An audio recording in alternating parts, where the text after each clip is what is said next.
Kigali naho hari ubundi bwoko nahasanze nisi byondi ninjye warihimbye ni imvanzo ya Mutabazi kandi si yatukanye.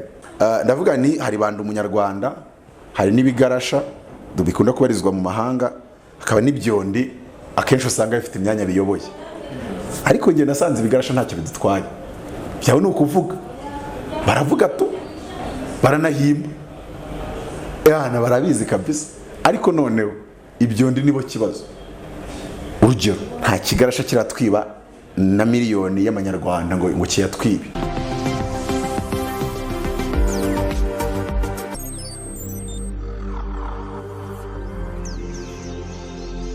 Ukoreka nkubwire njya mbona mu Rwanda bavuga ngo habamo amoko atatu. Njya amoko sinyemera mbona ari gipindi. Ngiye no kwemera nakemera abatwa gusa basangwa butaka. Ariko andi yo ni baranabivuga amateka ngo umuzungu yaraje arapima izuru, amaze gupima izuru yandika ati urifite gutya rero atubguwe niki niki. Ngira sogokuru bahanwa yakundaga kudukoresha ikizami ngo tuzamure ururimi turukoze hano, niwe wenyine wabishoboraga. Rero tuzonze.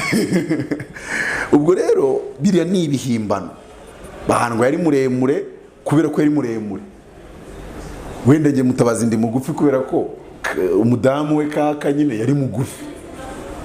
Abanyarwanda bakeneye gusubira kuri urwo rufatiro. Aho nyine uwo bahanwa twamwitaga kilometero. Aho nyine kilometero ashakana na Nyangufu. Kandi bakabyarana neza. So ni urwo rufatiro. Ariko nanjye aramoka atatu nemera. Ayo ngayo kabisa nemvanzo ya Mutabazi ariko tagira mu abantu bayakoresha cyane cyane abayakoresha bamarana. Ahubwo yakoreshe bamenyana kuko buriya biba byiza iyo baye mbarimo mbaza. Hari ubwoko bwanda umunyarwanda. Ubwo nibwo na Mutabazi abururwamo. Yumbaje ubwoko bwanjye arabajya bambanyandikira bakambaza buriya rero twebwe turi kuri uruhande bati wowe tubona iyo uvuga ko bikigali uri umuhuha. Nabwira nyine njewe nduwo ndiwe kandi ngomba gukora akazi kanjye. Ibyo nzi byose siko nabivuga. Iyo mvuga nkora editing kubera yuko ngomba gukora ibyubaka nkavuga ibyubaka. Ibyo bintu byawe rero mbwira ngo ni ukuri ariko kutubaka uko n'ukuri kwa shitani. Shitani ni ubwiro satani wa munyamutara muri nuza kibonke ya Clapton ngo ni satani. Haraba satani niyo abwira umudamu wicanye n'umugabo we ngo warasambaye. Ubwo abarusenya kandi ngo ariko nge nabyeretswe. Iyo ni satani yabikweretse cyangwa se weretswe ariko satani arakujijishije usenya urugo rw'abandi. Nge bakambaza nkababwira ngende umunyarwanda nibwo bwoko nemera nibwo ndibwo. Bivuze ngo ngomba gukorera inyungu za bose ntitaye ubwoko bari bwo. Ariko hari undi bwoko bubiri. Ubundi bwoko bwa kabiri nabo bita ibigarasha. Singiye abuhimbye bwa nge nabusa nabubonye buza. None mumaze kwiyubaka. Buriya umudamu mwigeze kumbwira ngo shaho ngo abagore b'i Buruseli bagira amagambo. Ariko ni mundakarere nge nabira bimwumvanye kandi nge sindakabata. Sinzi nimba bagira amagambo sindagiye Buruseli. Ariko aho hani Buruseli abagore b'amagambo ashobora kuba ngo nibigarasha. Byumva n'abantu. Ariko i Kigali naho hari ubundi bwoko nahasanze nisi byondi ninjye warihimbye ni imvanzo ya Mutabazi kandi si yatukanye. Ibyo ndurabizi. Hari ibigarasha n'ibyondi byose mu makarita. Twe twakunda gukoresha ibyo byondi. Rero ndavuga ni hari bandi umunyarwanda, hari nibigarasha dubikunda kubarizwa mu mahanga, hakaba n'ibyondi akenshi usanga bifite imyanya biyoboye. Ariko nge nasanze ibigarasha ntacyo bidutwaye. Byawe no kuvuga. Baravuga tu baranahimba. Yana barabizi kabisa. Ariko noneho ibyondi nibo kibazo. Urugero nta kigarasha kiratwiba na miliyoni y'amanyarwanda ngo kiyatwibe. Uretse kutujagaraza. Ariko ibyondi byo nk'urugero hagize nk'Imana kuko ariyo yabimenya ibashe kubwira ngo ngiye kubwira amafaranga ku munsi umwe cyangwa se mu kwezi. Ibyo byondi byibu Rwanda wahita urwara umutwe. Wahita uzengera ukagwa hasi. Batipe ntabwo batinya miliyari 10 kuzikubitira dabani. Aperi bakazicishaho. mu kanya gahita ajya kuri televiziyo akakubwira ko ari we patriote. Ibyo ni ikinyoma. So rero Mutabazi nimba mvuga nta ruhande mfashe, ariko abo ntibazi kuko abazi barabifungirwa. Abazi muri gereza zo mu Rwanda harimo abantu benshi bari abayobozi banakomeye bafungiwe ibyaha bijyanye no kunyereza amafaranga y'igihugu ngita ya rubanda. So ahubwo nibo bazwi. Ntago ari bo bazwi, ahubwo nibo byabaye ngombwa ko kubw'impamvu za politike bajya hasi. Sinzi nimba uzi uko politike ikorwa, ariko politike umuntu utayibamo ataranafashe umwanya wo kuyanariza ngo amenye uko ikorwa, hari ibintu atumva. Oya, mu gihugu kimwe ubuyobozi bwahisemo gufata umudokiteri umwe bumuha umwanya w'ubuyobozi ukomeye. Umudepite umwe arabaza ngo ni gute mwatubwira ngo twemeze itegeko ryemeza kuri ya dogiteri ayobora byaravuzwe yuko yibye miliyari. Uwo muyobozi mukuru ahita amubwira ati wowe se ko wibye ubwenda bw'amafuti, ayo makuru cyakatangezeho. Mani magambo yarashatse kuvuga ngo uriya muntu ko hari ikosa yakoze ryakaba rituma ajya muri gereza atakaba yajya ku mwanya w'ubuyobozi. Umuyobozi aramubwira ngo nawe utakeka ko ayo wakoze tutayazi. Undi ahita yicara n'isoni ziramukora. Ariko ubwo n'uwo muyobozi wamubwira gutyo wasanga nawe haraye azwi afite abandi bayabitse, byagorana kumubwira ngo uzajya muri politike uyibemo imyaka 5 nta kintu na kimwe cyakujyana gereza ufite. Ikiba gisigaye noneho barajongera sasa, aho niho politike igiye kubera politike. Barajongera kuvuga ngo ese uyu twakemera twamutakaza. Oya, ibyo akiza biruta ibyo yica. None iyo babonye ibyo wica biruta ibyo ukiza nibwo uhita ujya amageragere. Voilà, ndagusobanuriye noneho sasa ko umuntu ajya amageragere. Buriya Mutabazi mu bintu mvuga nta buri kintu kijyana amageragere, ariko buriya system iracyabona ibyo nkiza birenze ibyo nica. Cyangwa se kunjyana amageragere byakica ibirenze ibyo byabikijije. Seto nuko ibintu biba. Kandi ibyo ni Imana biko. Bone Imana n'umunyapolitike abantu batanabizi neza. Imana yitwara nk'umunyapolitike kurenza uko yitwara nk'umunyedini, ko nta n'idini igira. Uhakana azambwira ko iteranire wabo muri ADPR cyangwa muri Zion. Imana yiteranira hose icyarimwe, nta dini igira rero. Imana ivuze ngo ngiye gufata abapasteri badafite n'icyaha na kimwe rutoki n'icy'umujinya n'icy'agaki kose, nibo ndakoresha. Wasanga Kiliziya Gatolika isigaranye nk'abapadiri 2, ubwo se bajya kuri santarare zose na nuza zose, ugasanga ADPR yasigarana bakeya. Uri ADPR bakunda kushaka kugaragaza imanje y'uko ari abatagatifu.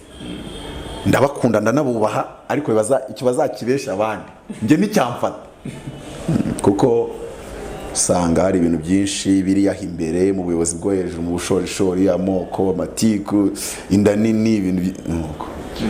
Kandi none tutanabarenganya, iyo uje za miliyari nibwo bimenyekana amabi yawe. Umuntu umwe yaravuze na Abraham Lincoln yaravuze ngo umuntu wese ashobora kuba umutagatifu iyo ari mu bibazo ari umukene. Ngo but if you want to test the character of a man, give him power. Ngo nushaka kumenya umuntu wari uzamuhe imbaraga cyangwa se amafaranga cyangwa se autorite ubutware runaka. Rero navuga ngo warumbajije uti waguha umwanya w'ubuyobozi wabyemera. Mu gihe cyanjye cya mbere cyo gukorera Imana navugaga ko ntabyo nzakora kandi numvaga mpamanya nabyo, kugeza igihe Imana yansanze inyemeza yuko bibaye ngombwa, nkabona biri ngombwa, nayibaza, nyuma yo kwibaza nkabikora. Magambo makeya, uwo mwanya bagiye kuma nabanza nkasenga, ariko ntacyo naba mbizeje, kubera ko imbwiye ngo no yaba yorose wabyukaga ntabyo nakora. Ariko imbwiye we nabikora nk'ukora sacrifice, nk'uwitangira abantu. Kuko abandi bagiye bavuga ati bazampembe 2, uretse ko tubahembe 2 na avantage zikagera muri 3, akagira family isore 5 za buri kwezi. Tubaza abana barajyanye muri Amerika kwiga mu mashuri ahenze, akagira hoteli yubatse ngo ya miliyari nyuma y'imyaka 10 ari ministry, niyo waba ministry imyaka 80 ntabwo ufite ubushobozi bwo kubaka hoteli, nta nubwo ufite ubushobozi bwo gusagura miliyari. Ntumbwire ngo hari uduproje nakoze ku ruhande turunguka, ntibyemewe. Minisitiri ucuruza ute? None se ni urugero, nimba minisitiri ugize sosiyete y'imodoka uzahita utora itegeko rivuga ngo izo modoka nizo zigomba gutwara abantu mu gihugu zonyine? Donc haba harimo conflit d'intérêt. So Mutabazi ungize minisitiri w'umuco sinabikora, ungize uw'ibi sinabikora, ungize uw'ibi sinabikora, ariko nk'urugero wenda ungize n'urubyiruko nakezita, ariko hari nk'icyo ushobora kumbwira nkanakizamo ntarabaza Imana, umbwiye uti Youth Connect turekere mu biganza byawe, nabwani umva n'umushahara muwukuremo ubundi ndebe ko kubera ko aho hantu mba mvuga ngo it's my passion, ni ibintu byanjye, ni ibintu nkora mbikunze, gufata urubyiruko ukaruha settings of the mind nzima ituma bashobora kubaka igihugu, bubaka u Rwanda, n'ibindi nk'ibyo ngibyo bigiye bitandukanye. Rero navuga ngo simvuze ko ntazigera njya mu myanya y'ubuyobozi, ariko nanone Mutabazi simvuze yuko naza ukama umwanya kugira ngo unyoboreremo, sinanafunguye umudomo. Rero nimo muri close na contrat z'akazi harimo gufunga umunwa, wapi ntago wambona, nazagushwanyukiraho mu nama y'umushyikirano. Uretse ko nubwo nashwanyuka sinavuga byose, ni ukuri igihugu ndacyubaha. Ibintu uvuga byose, ubwo uvuga byose cyangwa uvuga byinshi? Ubu ngubu mvuga ibyo mbona byakubaka, ibyo mbona nabyasenya nkabirekera bahisemo kujya babivuga. Uretse yuko wahisemo kuvuga ibyo yita ukuri kandi ari n'ukuri pe, ariko bisenye. Nibajya kumurimbura nanjye ibyo nzabihesha umugisha yihangane, ntago nakemera ko tugira. Rero reka wenda mvuge ngo muri izi mpera z'umwaka nashatse guha abanyarwanda impano, abakunda Mutabazi n'abamwanga. Donc banda umunyarwanda, nakuye ko amoko atatu nge nemera, banda umunyarwanda, ndabaha impano, nibigarasha nabyo ndabiha ku mpano, na bya byondi nabyo, ariko byo rwose bica inkoni nzamba. Njye ukumve ko ndi n'umwana mwiza, umuntu wese watwibye amafaranga atarenze miliyoni 10 simubara mu byondi, ariko niba uzi ko yatwibye akageza mu 100 ni icyondi yiha, wenda w'icumi yibiraga inzara, ariko se umushahara uhoruza ukagereka 100 ukagereka izindi turwasa, none ukabigira nkaho ukwezi gushize utari 100 hari waba hari waye, noneho washyahoya buri nyanga biramo uri ikigwari. So mu by'ukuri rero impano nabahaye, buri wese atanga icyo afite, ndetse mbaye n'amafaranga sinabagabanya ngo abakwiri. Petero na Yohana babwira ikimunga barakibwira ati rero tugwaye nayo dufite n'amajana natwe turi burya capati mu kanya tukareba ko byagenda neza. Angataho icyo dufite cyane kugirira umumaro, ukaba umuntu w'umugabo, aho kukurobera ifi tukasiga tuguha imbaraga zo kuba wayirobera, nicyo turaguha, haguruka ugende. Rero nanjye reka mbaye impano. Hari igitabo ndi kwandika nakunze gushinjwa yuko ibitabo 55, ibitabo 26 byose n'icyongereza, ndetse ibyo nanditse ku buyobozi byose nta na kimwe kiba mu Kinyarwanda. Abantu rero bagakomeza kumbaza African Property Choice kubera kitagishyira mu Kinyarwanda, abandi bakambwira bati n'ubundi ariko Afrika yose ntabwo inavuga Ikinyarwanda, abandi bakavuga bati igitabo cyitwa True Leadership Master Key kutagishyira mu Kinyarwanda, abandi bakavuga bati igitabo Man Made Democracy and Democracy Made Man Mad kutagishyira mu Kinyarwanda, abandi bati Corruption Antidote kutagishyira mu Kinyarwanda. Nagurishaho kopi imwe yonyine, nta amateka. Niho navuze se abanyarwanda nta ruswa bafite cyane, ntago bashaka ibashiramo, kubera ko ninjye nkizanye ari umuti uvura cyangwa gutuntumuramo corruption cyangwa se umurumba ninanini babiryamye hejuru ntabashatse kugira ngo imushiremo. Hari igitabo ndi kwandika cyitwa ngo nkugira inama muyobozi, nicyo nari kuba sangizaho ubutumwa bukubiyemo, bityo bikaba nk'impano. Ariko reka mbisome nihuta utagira icyo mubibaza. Ariko ubwo niyo introduction igize icyo gitabo cyitwa ngo nkugira inama muyobozi, burya nta nwangije na murindi, kubundi umuyobozi afite ubwenge. Mutabazi ntago ndusha abantu bari mu buyobozi ubwenge, uretse ko ibyo ndabirusha ubwenge, ariko abayobozi bazima ntago mbarusha ubwenge.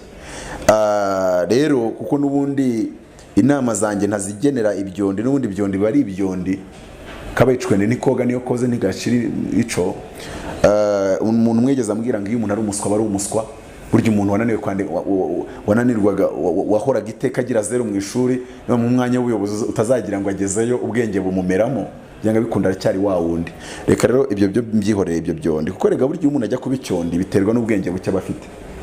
Hari n'abantu bagira ngo amakosa, umuntu ajya gukora amakosa mu buyobozi bituruka kuki we ubwenge buke afite bumwemeza ko ibyo ari gukora ari inyamibwa, tukisanga ibibazo byadogereye, ubundi agashyiramo imbaraga nyinshi kubera ko atize cyangwa ari umuswa. Yabona umujeni aje gukora mu biro bye agahita sikamira ashaka kumwereka. Urabona umuntu mugufi w'igice yahuye n'umuntu muremure witwa umusicologue bita Alfred Adler, niwe wavuze ukuntu ariho icyo bita complexe d'inferiorité, avuga teori zazo. So mu by'ukuri rero reka nihute nibwirira abayobozi bazima. Naranditse ndabanga ubuyobozi ni ubushobozi bwo gukura abantu ahantu ubajyana ahaharusha ubwiza kure hashoboka, kandi mu gihe gito gishoboka. Buri wese agakora ibirenze ibyo yibwiraga ko ashoboye, anezerewe kandi yibwirije.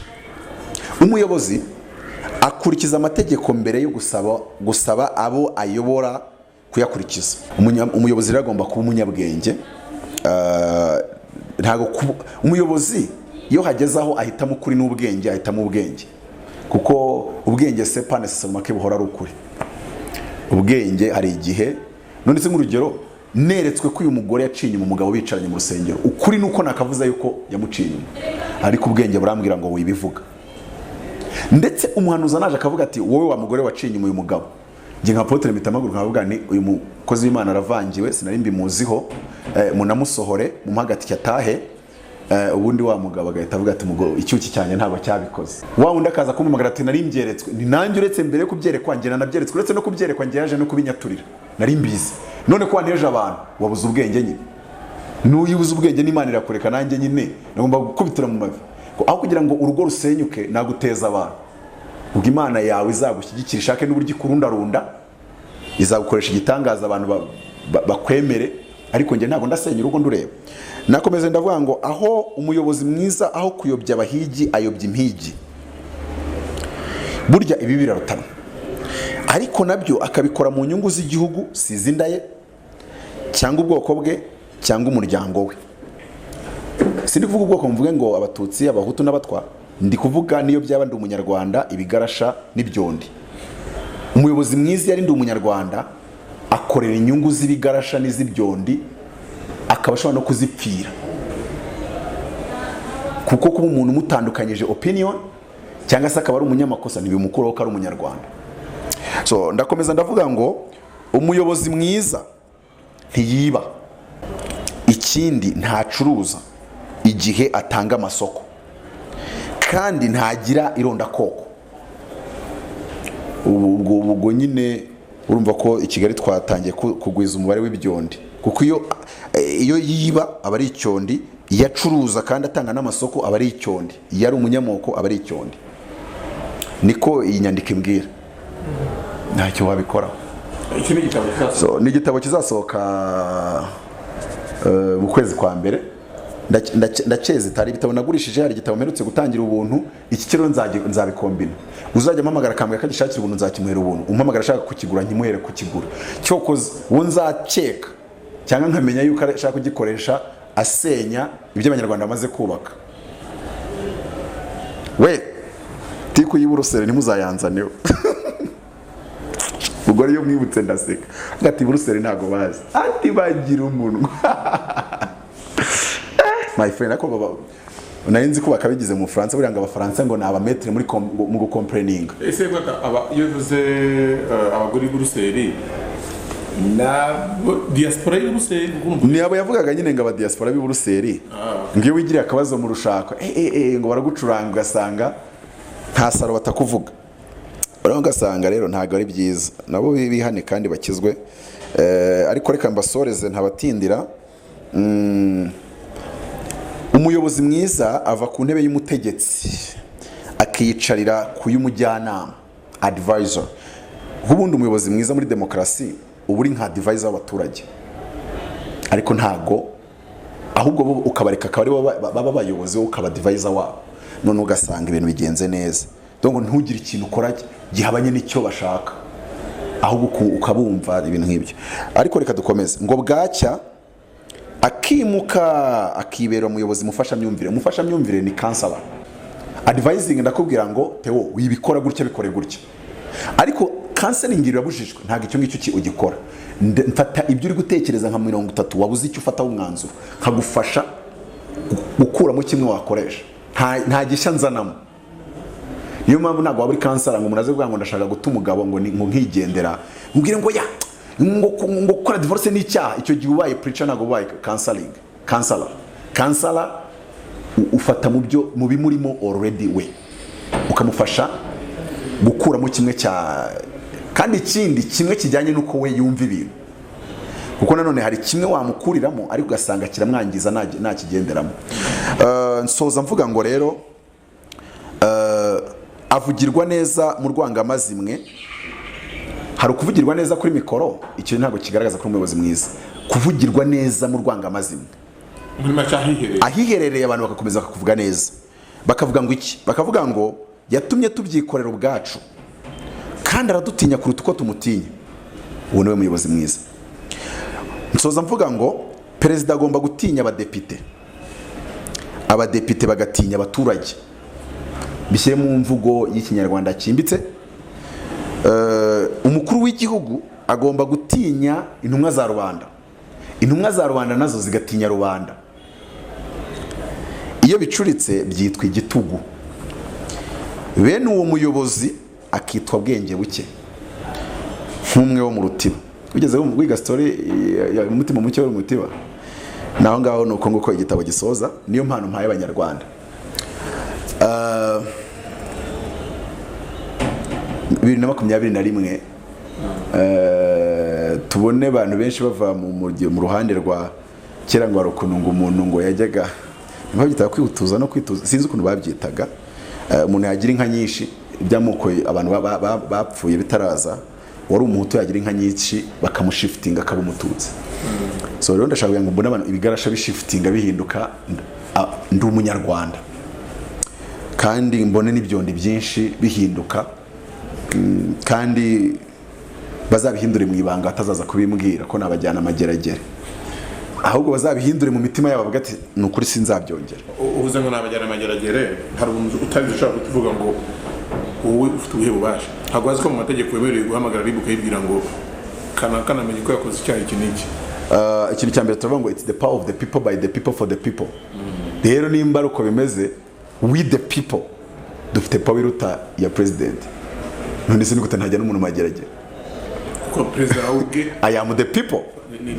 No umwe mu baturage we rero yahawe kashe na kasho ni ubisinyaho, nuko mutungira urutoke mubwani kiriya cyondo kitumanurireyo kibye menshi. So gusa nanone nkuko nakubwiye muri politike kubivuga ni ikintu kimwe, kandi buriya iyo bivuze ari byo ntago ubu utungira urutoke aba biyobewe. Ikindi ko yaramuretse hari haba ari impamvu, kuko ku ruhande rumwe ntago yakiyoborera. Reka mvuge iri jambo mu ryumve neza. Si on essaie d'enlever ou bien de sortir tous les cons dans un village, il fallait que vous réussissiez à sortir tout le monde sans qu'on ait réussi de sortir tous les cons. Ushatse gusohora ibyondi byose mu gihugu, ushobora kumaramo abantu bose bahumeka umwuka w'abazima, ukabamaramo utaramaramo ibyondi byose. Wigeze wiga filozofi? Uzi icyo ibyo bishatse kuvuga? Nuvuga ngo wowe na timu yawe iri kubasohora, naho harimo ibyondi. Urabona, nshobora kuvuga ngo hano hantu ngiye gusohoramo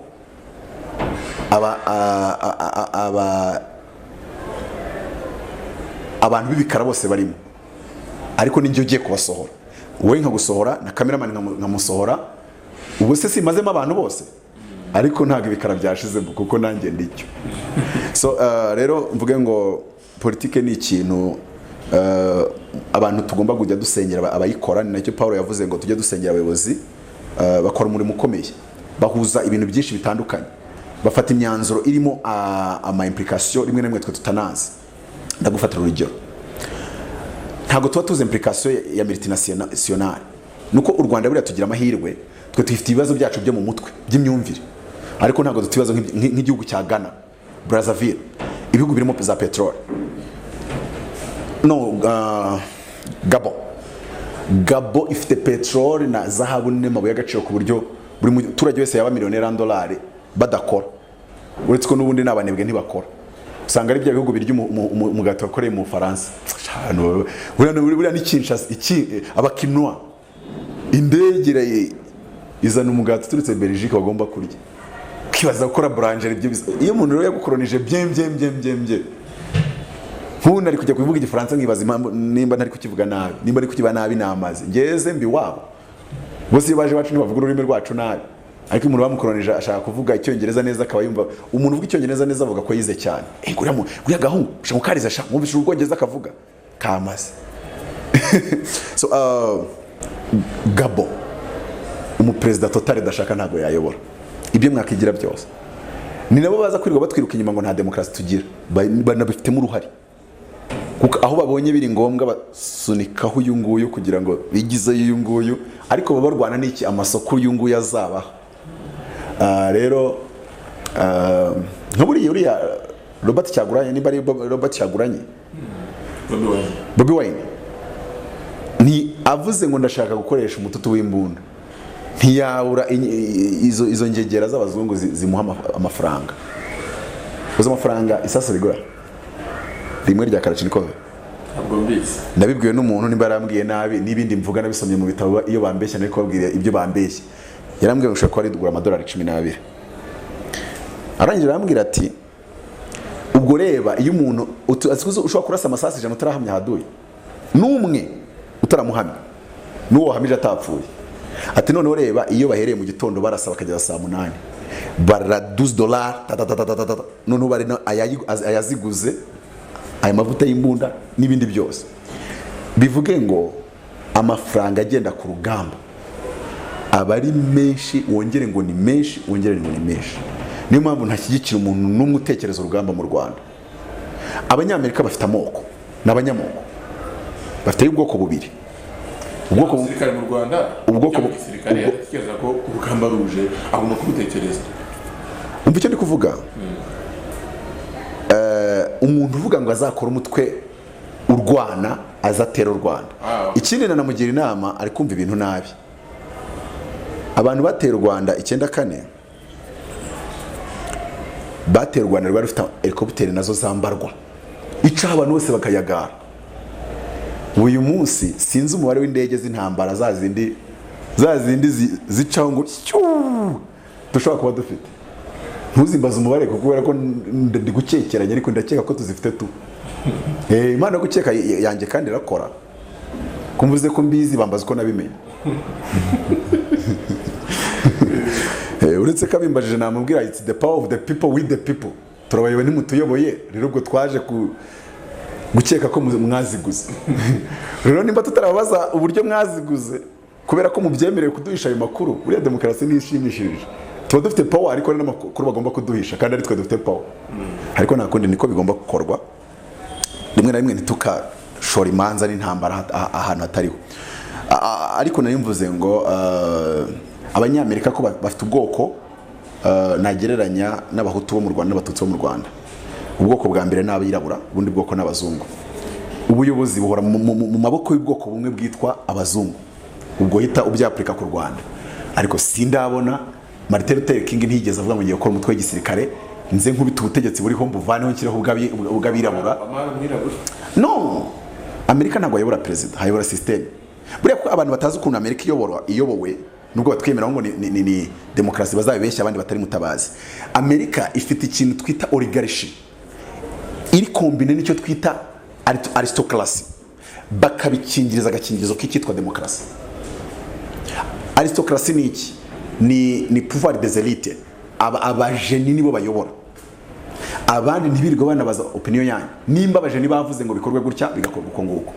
Noneho oligarchy ni iki? Ni pouvoir des riches. Abakire nibo bayobora. noneho rero harimo iyo combination, ni oligarchi isunika igashyiraho aba elite ariho Obama ziramo, noneho yamara gushyiraho des elites ariko akaba ariyo itira les ficelles, donc les riches tirent les ficelles. Bashatse ko amategeko atorwa remite nationale zazinakubwiraga, hari abayobozi b'amakampani nk'atanu bashaka yuko hagira itegeko ritorwa rigatorwa tu kandi abaturage bakarijya inyuma. Nuvuga ngo bo babazi uburyo bakoresha baberite bakamanipira mind y'abantu. Ari nabyo bagenda bakora muri zino za UN. Na UN nayo irimo urwo rwa americanisme, urwo rwa Amerika rwo kubanga abakire cyangwa se ibihugu bikomeye bikagira ukuntu bikora bikarangira abagize UN bose babitoye. Ariko uramutse waje nk'umuperezida wenda w'u Burundi cyangwa u Rwanda wabitoye ute? Hagati nyine bampa numvishe call, I received a call in the midnight, bambwira yuko inkunga izatugeraho mu minsi 3, kandi nuko abaturage bacu bari kwicwa na macinyana bwaki, nta kuri twari kubigenza.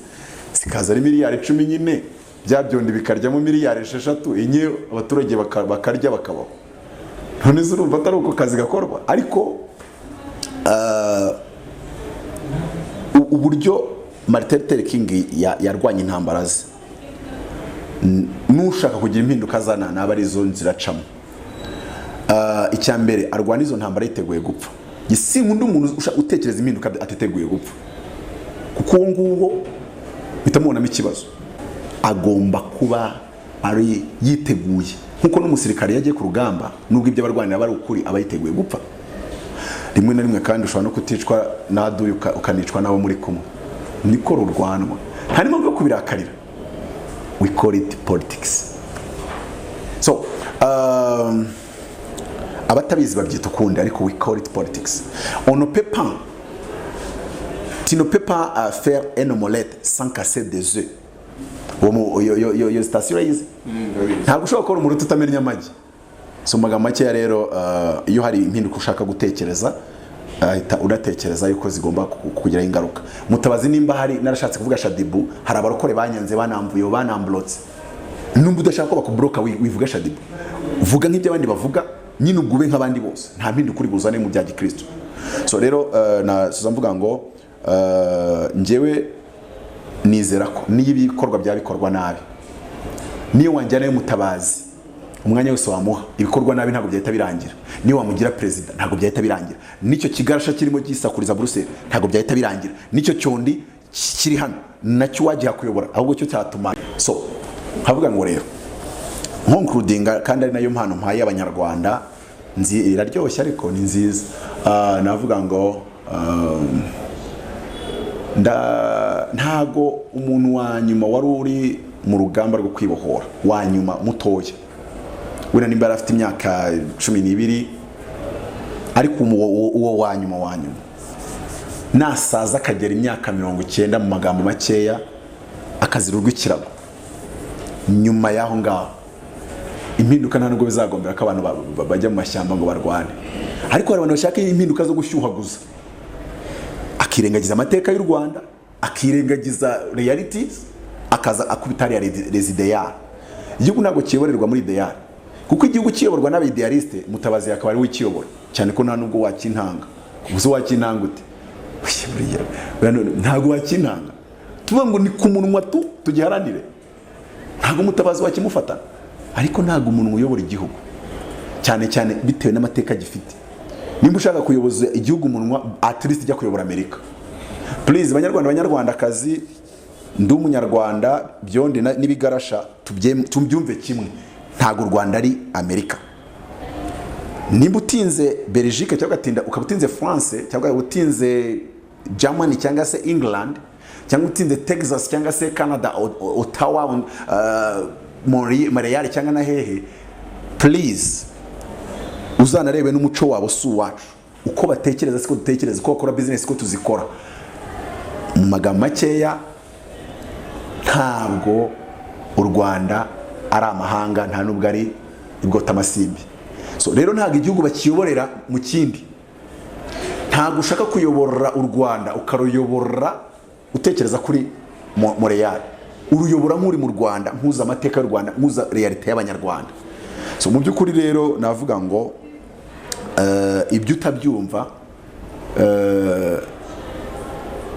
ibyo utabyumva bamureka avuge, ariko natekereza ibyo gufata ubutegetsi bamurimbure. Umuntu udashaka kumva amateka y'u Rwanda kandi ngo yumve yuko agomba kujyana nayo mu byo atekereza byose n'ibyo avuga abyeditinga ashingiye ku mateka, ni icyerekezo naho tujya. Ndakubwiza ukuri, umunsi leta yabonye yuko ibyo wica ari byinshi kurenza ibyo ukiza, hari ahantu habiri cyangwa hatatu ugomba kujya, kandi hose si heza. Mu by'ukuri rero twese reka nizere ko ibyo dukora tubikora kubwo gukunda igihugu. Gukunda igihugu rero hari imirongo utagomba kurenga, kuko nimba bitarimo inyungu se z'igihugu nyine birangiye ari izandi. Mu by'ukuri icyo gihe ntangira guprefera utwiba kurenza wowe ushaka ko. Reka mwereke buriya kamubwire, hagize ikiba gituma twongera kwikorera uturago tukirukanka, uretse ko uyu munsi sinzi ko byagenda. Kiriya gihe abantu bagiye bakiri nk'abanyacyaro bose bashoboye kwiruka no kwiruka amashyamba, ubu ubona abana bisize ukuntu bitutubitse, ubona abana bashobora no kwirukanka. Utega kuva kuri areta imwe ajya ku yindi, urabona yacana abantu bageze Centrafrica n'amaguru mani. Rero nkavuga ngo ikintu cyose cyatuma twirukanka tukongera kwirukanka, ese uyu munsi twakirukirahe? Uganda, Congo, Burundi, uyambwira aho mwakirukira? We have no choice. Aho twemerewe ni hasi cyangwa hejuru.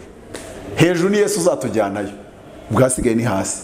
Ni kupfa na kwambana rero ngo muze akagahugu mukarimari maniremo mu magambo, muri politike, upfuye dushyingure, undi ugize gute bigende gute. Nakubwiye ngo bizajya kugera cyagiye wa muntu warwanye urugamba rwo kwihora wa nyuma agiye, ibintu bitangiye gucayuka bijya mu murongo. Kindi abanyarwanda batinya gupfa nabo ni ikibazo, nibo baduteza urupfu rutanarangira. Kuko reka nakubwire ngo on peut pas faire l'omelette sans casser des œufs. Rero ni cyo ngicyo navuga, niyo mpano mpaye abanyarwanda. Ni to abanyarwanda bakora ku bw'inyungu zabo twemeranya nabo tutemeranya. Nimba unyita ikigarasha, buriya nanjye umbajije nakwitacyo, uretse ko ntabwo nanjye nakwitacyo, nakwita icyondi kugira ngo bijyemo neza. Ariko urumva in the end nibirangirire mu kuba tutari kumva idea kimwe, nibijya mu bikorwa. Suko Amerika badaha ubuyobozi abazungu, abirabura hari imyanya itakinjiramo. Wajya muri Google ugakora, wajya muri Facebook ugakora, ariko muri NASA batangira gushyiramo agaferi, muri CIA mu myanya yo hejuru batangira gushyiraho feri. Bafasha umwirabura bamugira bamupropose akazayobora Pentagon, ariko nanone nabyo nakubwiye ngo systeme ni iyobora, ntabwo ayobora bariya bari mu myanya. So hari bafite uburyo rero bashaka kuba babikontrola. None nkavuga ngo rero abirabura kubera icyari batarwana, ni ukuvuga ngo nubwo ari bo bafata ubuyobozi abazungu, ariko nimba umushomeri ahembwa n'umushomeri w'umwirabura arahembwa, ni ukuvuga ngo mu kuzamuka k'ubukungu n'imibereho myiza bose bazamukira icyarimwe. Urikumva icyo kintu? Mu Rwanda nge nta kibazo mfite kuba ubwoko bumwe bwayobora, cyane ko nge buriya bwoko mbwita ibihimbano, ntabwo ari bwo. Ubwo ngubwo bavuga ubwiyise, nanjye ejo nashatse nabwiyita kandi wampakanye, nta na proof waba ufite yo kuza kumpakanya. Ubu muri buriya bwoko butatu cyatse nabwo nshaka hano, nkahita mpfora nkagara, nkahita nanasirika nkanarakara cyane, ntiwanabinkura mwavuga ni ndibwo. Hari n'abantu nabonye bigize intwari z'ibyo bintu, ubu ugiye kubibuza ahita babwo, ejo ubugiyeho nabo ugakongera akababwo. Bigaragara ko ari amaco y'inda. Ibintu umuntu wese ukina politike ambwiye si mpita mbyemera. Cyane cyane no biriya bihugu nka za Amerika, ce sont des maîtres manipulateurs. Rero rimwe na rimwe biba bisa kugira ngo urebe amakuru ufite ya jongle, unamenya, ariko none no kumenya ngo officiel mahemewe ibi none ndabikuzane. Nasoreza rero mvuga ngo muri abo bazungu baha umuntu ubuyobozi kuko abishoboye. Barakubwira ati nubwo tugiye kuguha umwanya urawujyamo kuko umerita. Ntuvuga ngo ugiyemo nd'umuzungu, abazungu basigaye hanze ni benshi. Twazana n'umuntu ufite inkomoko mu Buhinde nka Harris akahakora, bafitemo n'imvange y'abirabura, so bakakwereka yuko iturufu yawe yo kuhaguma nuko ugaragaza ko ushoboye, ugaragaza yuko ufite ubwenge bwo kuhakora, ugaragaza yuko ushobora gufata ibyemezo bya kiyobozi. Rero navuga ngo erega buriya abanyarwanda mbona bakeneye inyigisho nyinshi, bakeneye Mutabazi cyane, bakeneye Mutabazi kuri mikoro kurenza uko bamukeneye Mageragere, kuko Mutabazi ntabwo yaburi kimujyana Mageragere. Oya, kandi akamabwira Mutabazi dukeneye abanyarwanda bese dutunze. Nkungiye kwiyamariza kwa perezida, bashiki banjye bose wasanga bashatse kumpa igikumwe, kandi n'ubundi iyo turi kuri groupe ya chat ya WhatsApp ya famille mbona tutajya imbizi, ariko kuko ugiye kwiyamamaza umwana wacu sha abe perezida. Ariko ikibazo ni kimwe, nge nkeneye umunyarwanda urareba akavuga ati njyewe His Excellency Paul Kagame sinemeranya nawe kuri ABCDEFG, ariko mbona aribo bayobora igihugu cyacu kikagira umutekano kikagira aho kigera, akamuteraho igihugu. Ntabwo bigombera kutegereza ko mwemeranya 100% kugira ngo umutore nimba ari ushoboye. Uwo muntu rero niwe uba ari umuyobozi mwiza, niwe muntu u Rwanda rwavuga ngo yarufasha kugira ahantu rugera. Ariko nimba uri kuvuga ngo nuko ari murumuna wanjye duha akazi dogiteri uyobora ibitaro, reka nzane murumuna wanjye, oya dukeneye uwavura abanyarwanda neza, uwafata imyanzuro mizima y'ibijyanye n'ibitaro n'ubuvuzi. Reka rero mpinira aho ngaho mvuge ngo mbifurije umwaka mushya muhire wa 2021 abakurikira ukwezi nabo ngabo bakurikira Apostle Mutabazi official, iyo bakaba barakoze subscribe nabo kandi n'abatarakora subscribe bakabakunda Mutabazi bakaba bakurikiye interview hitufyondaho. Nta mategeko abihana, nta nicyo bigutwara, nta nubwo biguhombya, ubwo ibintu bikomeze bururyohe. Rero ndumva nahindira aho ngaho mvuze ngo ukwezi namwe mwakoze ibikorwa ndashyikirwa byinshi, nakoreye kuri channel nyinshi n'amateleviziyo menshi, ariko nimwe mwantwikiye mwatwitse kabisa harashye. None rero murabana kandi twifuriza gukomeza gutera imbere no kujya imbere yisumbuyeho mu nzego nyinshi zitandukanye. Sawa, murakoze, Imana ibamugishe.